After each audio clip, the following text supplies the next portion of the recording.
what really drove me towards the world of AI was the link towards efficiency. I'm super highly efficient driven, and knowing that these tools have the capability to decrease the amount of time it takes any human being to do a task that would take 4 hours, they can do that in Right, like 5 minutes, was right. like a no-brainer.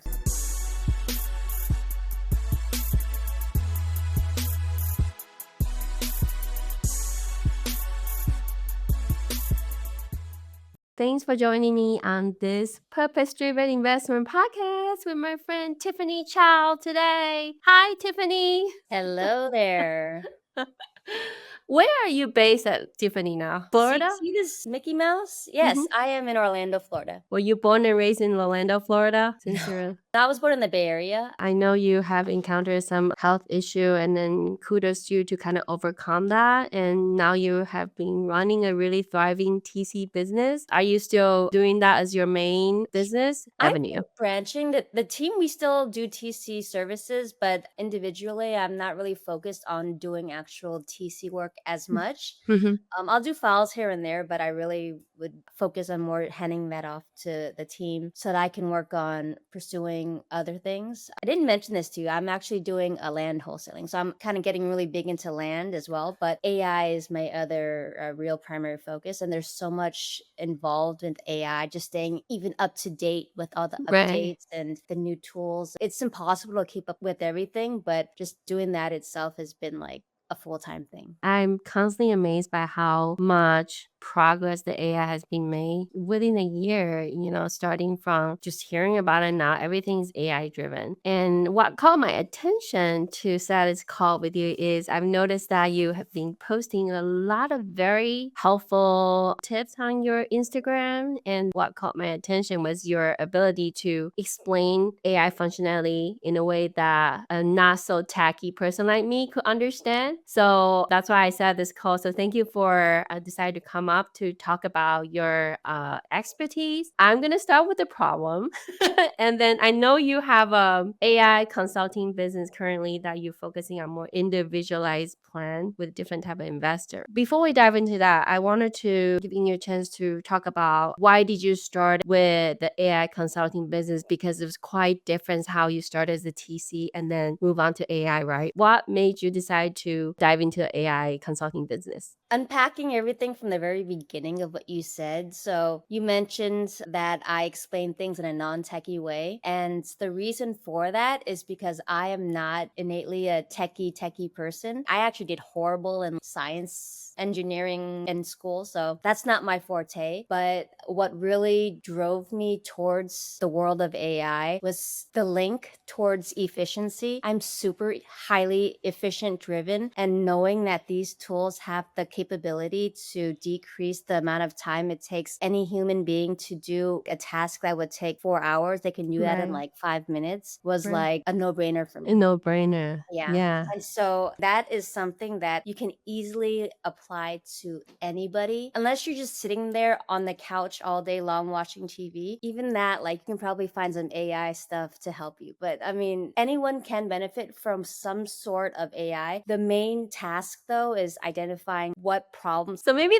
that's a good way to kind of dive in, right? The problem, right? Yeah. We're a problem solver, a real estate investment mindset type of investor. When I decide to reach out to you is I have a problem. And I think this is a very common problem for a lot of investors. I have a W-2 job, so a lot of my work is still pretty manual. And I start hearing about this AI agent everybody's talking about, that you can actually build an AI agent to do certain tasks for you, to cover certain administrative role. So I like to give you input on that. When people talk about AI agent, what exactly can the AI agent do? I'm sure they don't sleep, they just work 24/7. You said it out right. So kind of paint a picture for me what AI agent could do that can be set up for an investor like me. So, an AI agent can basically take it one step further than an automation. So, if you break it down, what is an automation? An automation is like a trigger causing something else to happen. An agent agent is basically adding decision making aspect to that so it can take it one step further. For example, if we use ChatGPT's agent mode, you tell it, I want it to go into my email and sort things out. That would be an automation that you can set up. I want it to go through there and decide which emails are spam and then help me unsubscribe from those. That actual task and deciding what is spam or not, that would be something an agent would do. Wait. So you're telling me I can set up the agent, just go through my inbox of more than 500 email in like a few seconds? There's certain tools actually, yes. I wouldn't use ChatGPT specifically. I don't think they're as good. I haven't tried it. I tried it a while ago, but I Right. haven't done it recently. What are your recent favorites? Right now, I'm using Perplexity just because I've heard about that a lot more than ChatGPT. What's your take on that? What are you using nowadays? It depends. What is your use case? I like to use as a baseline, ChatGPT is still my go-to. I have a special relationship with Chat because it has my history of a lot of conversations in the memory and I feel very attached to it. And I also like the voice mode and just being able to talk to it. Hearing its voice just feels comforting personally. So for a lot of basic questions, I go there. However, you mentioned Perplexity, and that one is still hands down the best for when you want to do research. I actually use it for Pace with Land. He's looking for car wash opportunities. So I just periodically go into Perplexity, type in my requirements based off the car washes that he's looking for. And I just have Perplexity go and search the web and see, like, hey, do you see any opportunities out there? I mean, it's not perfect, but it just pulls up all these different LoopNet listings and whatnot. And it just finds me all these opportunities that I didn't have to do anything to get. Just type in the prompt and I just go work on something else, come back to it a few minutes later, and I just see a little list that I can just scroll through. So I really like Perplexity for that. And then doing a lot of analysis, writing things up and kind of writing out reports, analyzing things. I use Claude. So I like to talk to Claude a lot. By the way, talking to these LLMs, that is a must. If you really want to just get out everything you need to say, like ChatGPT has the little speaker button, Claude, you have to use a separate tool, but it's worth it. My thoughts move faster than I can type out, and so I need to be able to speak it out. Even speaking is not good enough sometimes. So is it Claude? Is a different type of a deep search AI tool? I guess I'm trying to understand is like what's the difference between So they're all Claude and different. regular? They're all different companies, and Anthropic is Claude.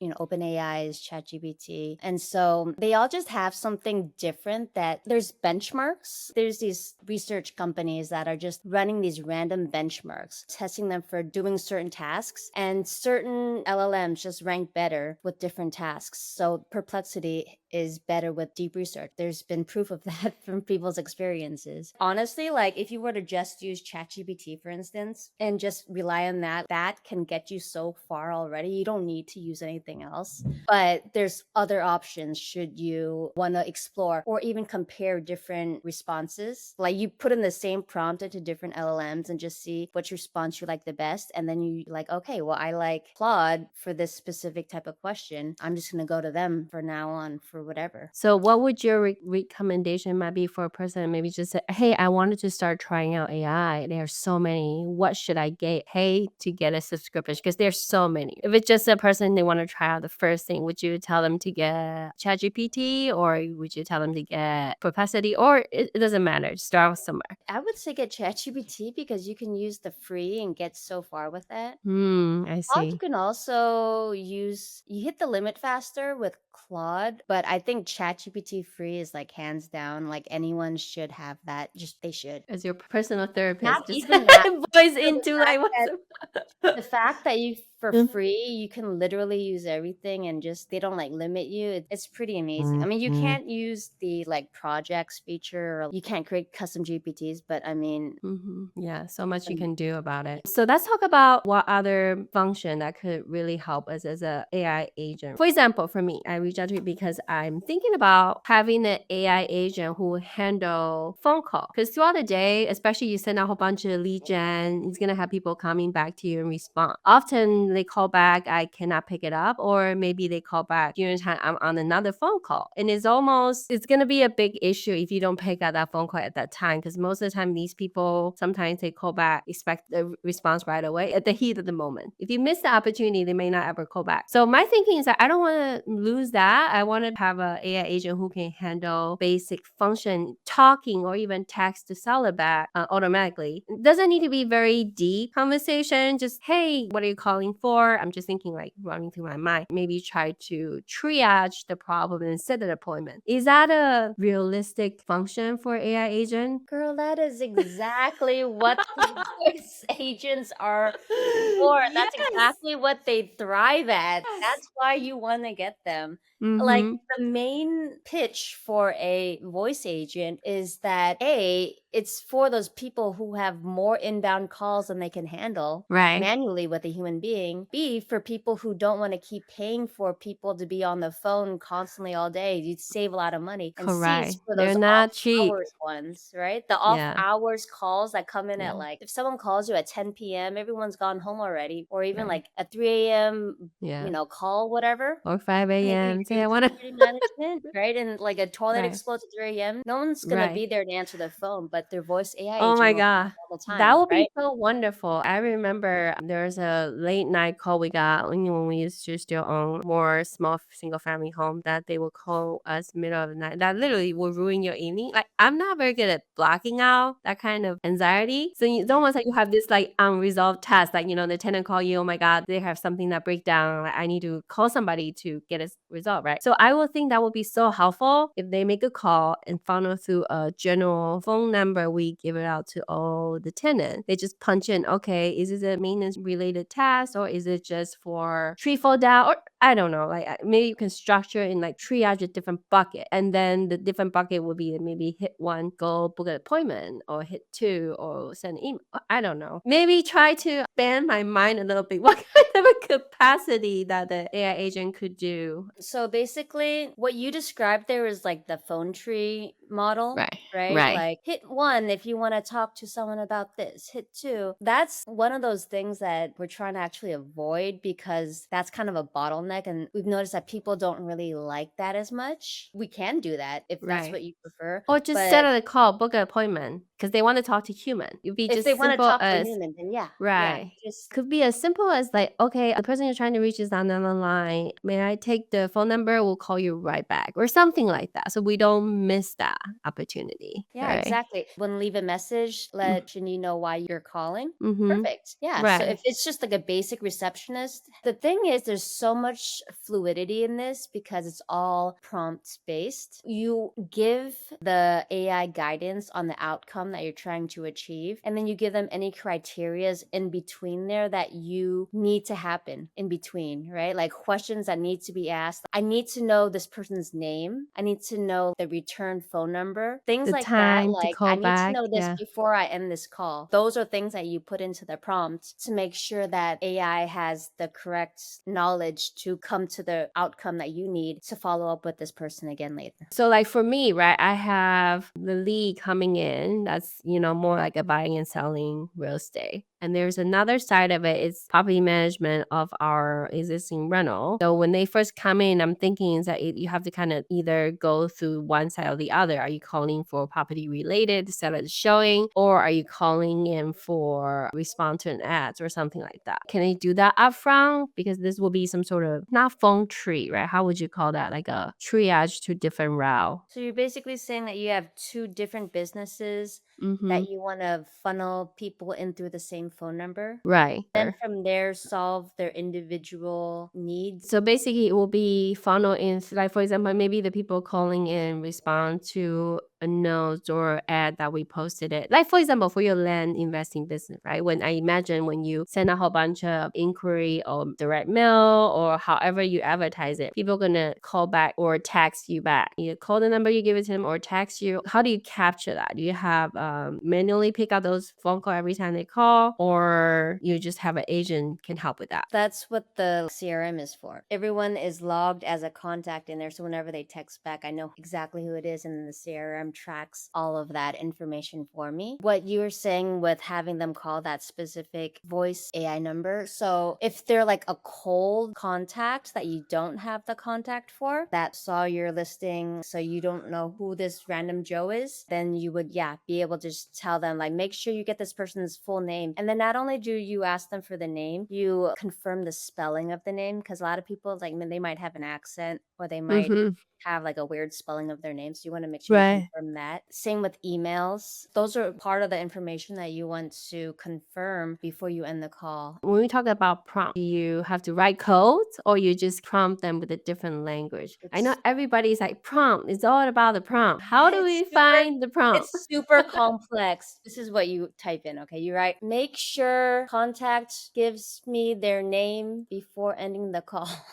It's not complex. It's like literally using English. One of the best ways is actually to go into ChatGPT or, whichever LLM you prefer. And then what I do, this is basically the cheat code to writing all prompts for any voice agent. You just go into ChatGPT, you turn Right, on from chat. the voice mode, and then you just talk to them about exactly what you want to do. This is the prompt I would say to Right. ChatGPT to build me a prompt. I need your help writing out a prompt for my agent using whichever platform. I'm going to say VapiChat, and there's many different voice AI platforms. Act as a receptionist to answer inbound calls from cold prospects who saw my flyer out on the street and are calling in interested in my To have a service. conversation. Yeah, interest and service. I need you to get their name, their number, and their reason for calling, and then whatever, by the end of the call. So help me write this. And then I blabber on any additional little details Right. about my company, and then I just have it drafted out for me. And it will, based off Wow. the platform that I wanted to draft it for, it'll write out a prompt for me. Then I just copy and paste that into the platform I'm using. That is wow. That's mind blowing. So you just basically lay out your need and instead of Google what prompt to use, you just kind of tell them this is what I'm trying to achieve and write the prompt for me. The people who are excelling, the skill set that AI Mm-hmm. is helping people get better at is communication. Well, it should be at Mm, least, because you need to be able to communicate what you're trying to create or prompt, whatever you want to call it, clearly and be able to kind of think logically and be able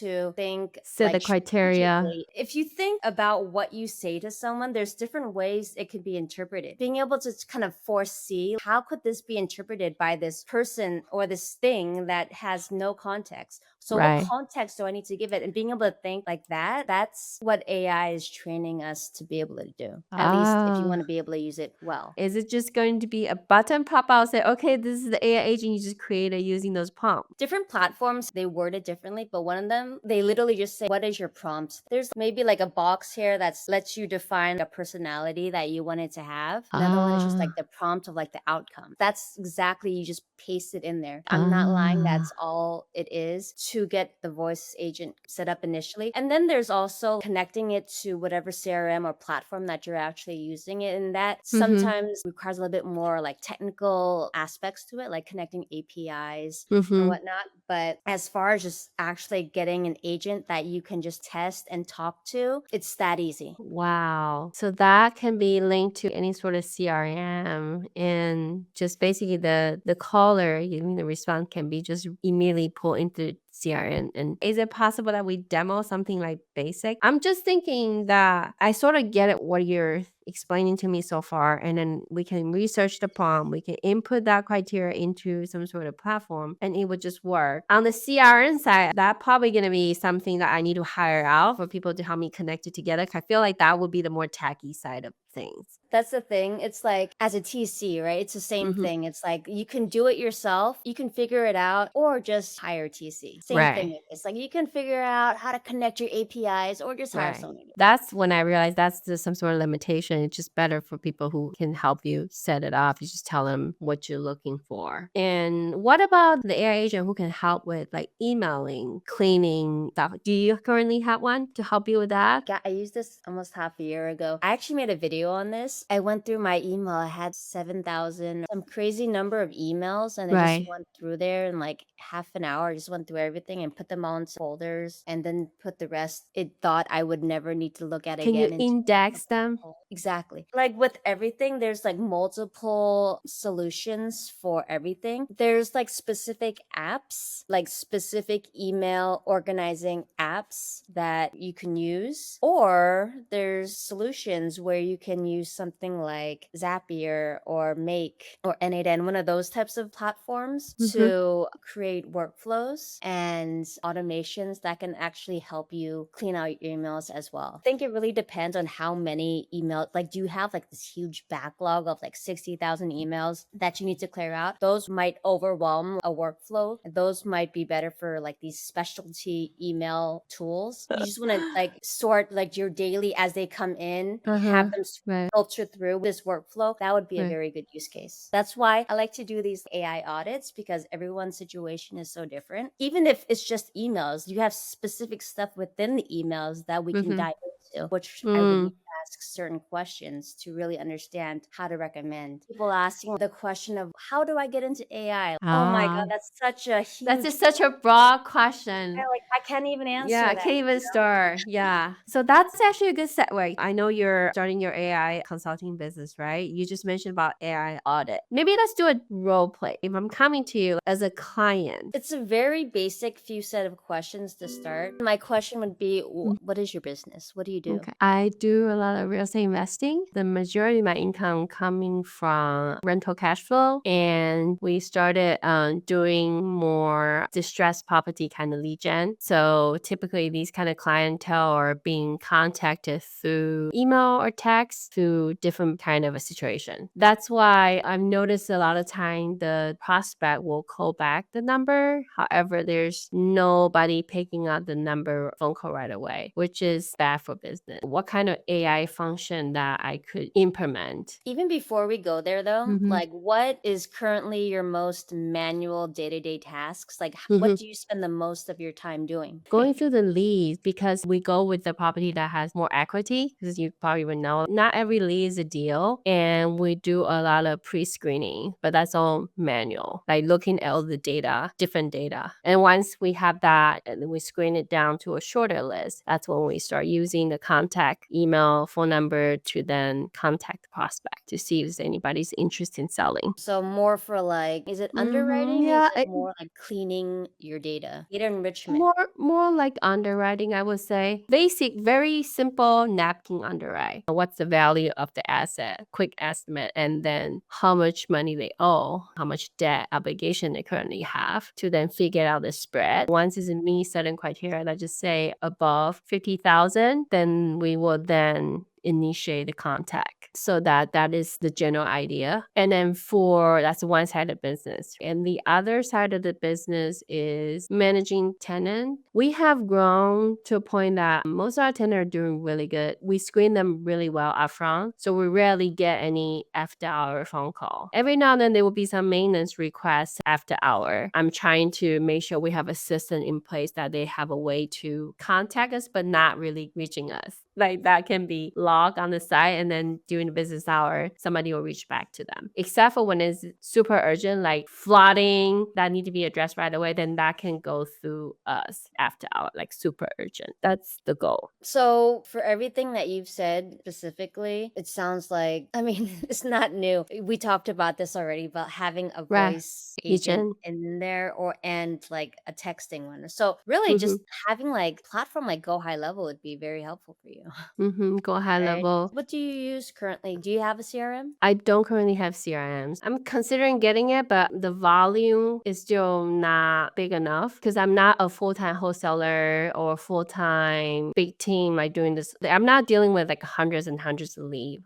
It's more like a more pre-screened smaller list to follow up and either they're interested in selling or we'll follow back up in a few months. So Mhm. it's manual. I track everything on Google Sheet, Google Express Sheet or Typeform, that type of thing. If you had 5 extra hours during your Mhm. day, where would you like to spend that time? Ooh, Oh, that is so good. I would love to take my kids out to go ride a bike. Just basically spend more time with family or go to the gym. Oh, okay. Sorry, like, most of Go the go people to you the talk gym, to are, like, yeah, super yeah. gym people, I'm just like, "Ugh." Mhm. I love working out, and especially it's wintertime, I Mm. notice that I have better energy if I'm just going out, True. get some exercise Survival, done. it's so cold. From what you said, I wouldn't get go high level if you don't even have, like, 100 people to keep in Continue motion follow-up. with, Yeah, so that's this why I feel like yeah. thank you for saying that because I was debating it, but then I just it's not like I couldn't afford it, it just would I even use it? Or I just don't wanna get another thing, it doesn't really help my business and just forget another thing, right? Overcomplicating something that doesn't need to be complicated, that's something I've noticed a lot with this whole AI thing. It's like people just trying to force tools Correct, that don't yes, belong in their business. right. Something that I wanted to talk about is how AI emphasizes whatever's already there, right? Mhm, So if you don't have the right systems in place and it have like a mess and you put AI to enhance that, it's going to mhm, enhance the mess and it's going to make it right. even worse. So have a very strategic placement of your AI tools. It's going to get you the best results. Exactly. Yeah. Yeah. The email, I can see that. I can just type in the prompt or just tell the software to teach me what prompt I need to use. That is so genius. I never thought about that. I thought I need to like research, learn about it, use the best prompt rather than just ask about it. That's what I'm trying to You do. can Yeah. literally learn anything with AI, and if you just have a good relationship with your LLM, it doesn't have to Mhm. even be a good relationship. People like Right. find they get really good responses with AI by scolding it and threatening it. So Mm.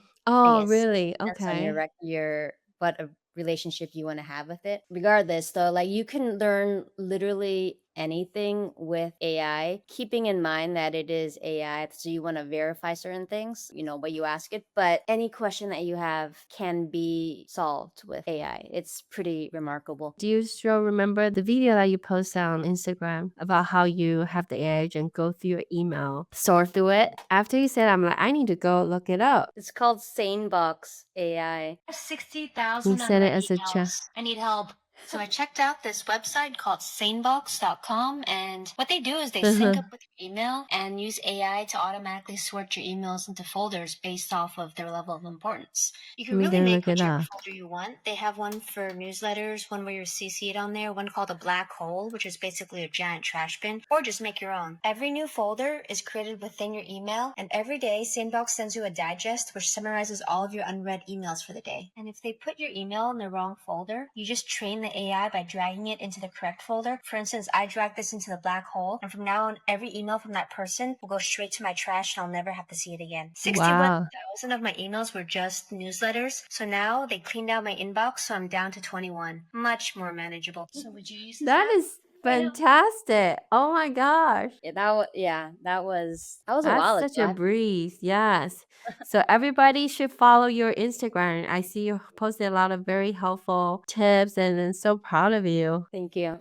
Wow. I was pulling this up earlier Mhm. when you were talking about the voice agents, and Right. you asked about the demo. So I don't want to actually do the demo, but something that's really easy if you want to play around with something for Mhm. free, and that's pretty cool. Go to 11 Labs. You can generate a voice AI agent on 11 Labs really easily. And because it's 11 Labs and they have voice cloning, you can clone your own voice and have it speak with your voice Oh, as so the agent. A lot of people are using that to clone voices for these agents, which is themselves. really cool. That is pretty good. So you Yeah, have to and then like they have like talk. all these pre-built templates on there. Mhm. If you have like a want to use it for like personal assistant or Mhm. for real estate, they have a specific real estate one. You can just choose or you build your own custom one. So that's just something I wanted to throw out there. It's just like a low barrier way of building out an agent to play around with. And then you can just give it a call, just test it out, and then it's really cool. Do they have like a really helpful tutorial that people not tacky like me can just look at it? Pro Way? non-techie. Like most stuff right now Okay. are pretty like pro non-techie because if you're gonna be trying to sell to the masses right now, you need to make it super easy. And so non-techie is the way to go. So would you say they're the best voice AI agent currently No, on the no, no, market? no. I don't think No? they're the best, but I think they're the best low barrier of entry to get started and to start playing around and start getting your hands dirty and Mhm. learning. There's other tools out there that have a lot more nuances that you can customize. There's all these, like, if you use like Vapi Chat, Mhm. VAPI chat, Okay. Uh-huh. or like retail, you can tweak little nuances in the voice, like, or add to the conversation to make it sound more natural, or like add little background noises, make it sound like they're in some office setting, increase the length of time between pauses. So there's a lot more customizations You say it's for, like Vapi Chat? and then all these you can just like hook up with the API to go high level or whatever platform you're using. Does any of them like connect with just simple Google Sheet or it always have to be go Well, high how would level? you make calls through Google Sheet? I just pull it out and just look at the number and make call.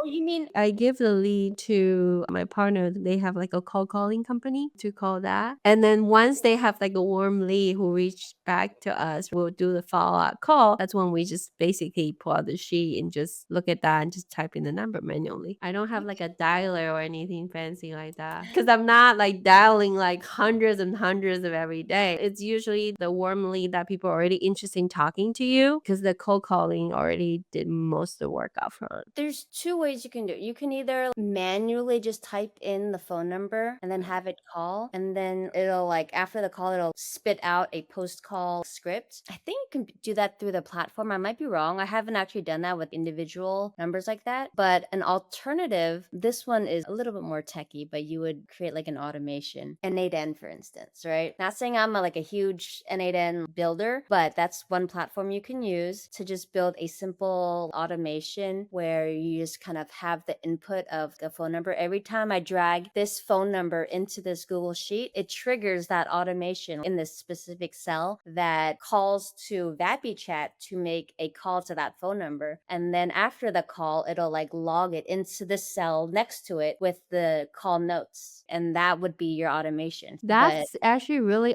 helpful because then I don't have to be like listening and try to write the notes. You can just automatically generate. So for them to kind of analyze to take an AI note, does it need to be connect with certain Firefly or similar stuff like to no, do AI notes? most of these voice agent tools, they record the calls. There's options that you can choose. It'll give you the recall notes, the transcripts, and then you just kind of put that there. Or if you don't want the whole transcript, if you have like a 5-minute call that's too much, you put it through another little node in the automation pipeline where you run that transcript through ChatGPT and then just analyzes. It'll like summarize it into like the key points and then put the key points into that cell for you to look at. There's little things like that that you can play around with. Everyone Right. should have it right now. The motto is no call should ever get unanswered. That's literally the goal here for me because I don't No want to business lose should all ever those do that. It's opportunities. at this point in the development of AI that should be Right. unacceptable. Wow, that's fantastic. Well, I guess it's reaching the point that people just have to reach out to you for your service because I'm like, that's so great. I will be happy to just pay for somebody and just help set it up for me, take my call, listen to my problem, and just voila. It happens. Tiffany Chau won. Let's Yeah, so reach out thank to me you. on Instagram. Yeah, Tiffany Chau one. Thank you so much for joining on my podcast today. I wish you all the best and thank you for sharing. Well, Yeah. thank you. Thank you.